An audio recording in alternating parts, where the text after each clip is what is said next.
सांगली ते पेठ महामार्गावर पुन्हा एकदा गुरुवारी अपघात झाला। यामध्ये कसबे डिग्रजच्या 2 युवकांचा मृत्यू झाला।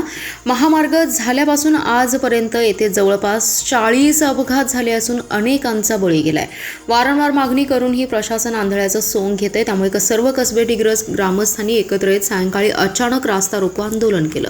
या रास्ता रोको आंदोलनामुळे दोन्ही बाजूची वाहतूक लांबपर्यंत खोळंबून राहिली। लोक आक्रमक झाले होते। या ठिकाणी उड्डाणपूल व्हावे अशी प्रमुख मागणी लोकांची आहे। या ठिकाणी समडोळीसह 8 गावातील ग्रामस्थांचं दररोज जाणं येणं असतं। डिग्रज फाट्यावर धोकादायक पद्धतीने डिवायडरची निर्मिती झाली असून दोन्ही बाजूंनी वाहने वेगाने येतात। हे आजूबाजूच्या लोकांना लवकरच लक्षात येत नाही, त्यामुळेच येथे अपघाताची संख्या वाढली आहे। डिग्रज फाट्याबरोबरच लक्ष्मी फाटा येथेही असाच प्रकार झाल्याने दोन्ही ठिकाणी उड्डाणपूलची निर्मिती करावी अशी लोकांची मागणी आहे। या मागणीसाठी सर्व कसबे डिग्रजच्या ग्रामस्थांनी एकत्र येत महामार्ग रोखला। अर्ध्या तासाच्या आंदोलनानंतर सांगली ग्रामीणच्या पोलीस पथकाने येऊन ग्रामस्थांची समजूत काढली आणि लवकरात लवकर याबाबत बैठक घेऊन मार्ग काढण्याचं आश्वासन दिलं। त्यामुळे आंदोलन थांबवून रस्ता मोकळा करण्यात आला।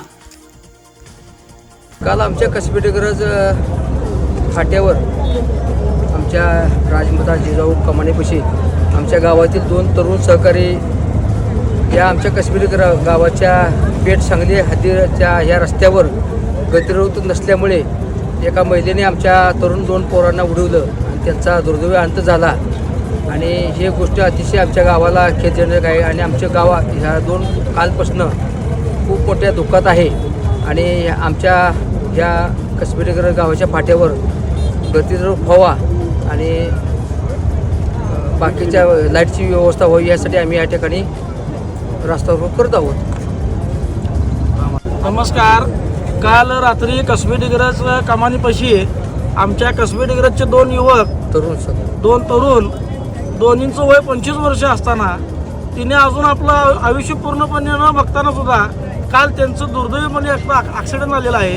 आज आमच्या कसबे डिग्रजचे गाव पूर्ण नॅशनल हायवे लगेच असून सुद्धा आम्ही PWDचे महाजन साहेब जे आहेत, महाजन साहेबांना आम्ही कालपासून फोन करतोय की बाबा आमच्या डिग्रज गावामध्ये रिफ्लेक्ट लाईट असू द्यात, स्पीड ब्रेकर असू द्यात, परत बॅनर आपले गाव आहे धोकादायक असं टर्न असू द्यात, हे आम्ही त्यांना वारंवार विनंती केली, त्यांना मागणीपत्र कळवलं, पण हे प्रशासन काळ झोपेचा प्रयत्न करते। लक्षात ठेवा, अजून या हायवेला कित्येक तरी जीव गेलेत, अजून किती जीव घेणार आहे हा प्रशासन। यासाठी आम्ही आज इथं सर्व आमच्या कसबे डिग्रजचे ग्रामस्थ व मित्रमंडळ आम्ही सगळे इथं गोळा होऊन या 2 युवकांना न्याय मिळावा यासाठी आम्ही तर रस्ता रोको आंदोलन केलेलं आहे। तरी आमच्या आंदोलनाची सरकारने दखल घ्यावी आणि आमची ज्या मागण्या आहेत त्या सरकारपर्यंत पोहोचवाव्या आणि इथं लवकरात लवकर स्पीड ब्रेकर असू दे, स्ट्रीट लाईट असू द्यात, ह्या लवकरात लवकर बसवण्यात याव्या अशा आम्ही सरकारकडे हात जोडून विनंती करतो। जय हिंद, जय महाराष्ट्र, जय शिवराय, जय भीम।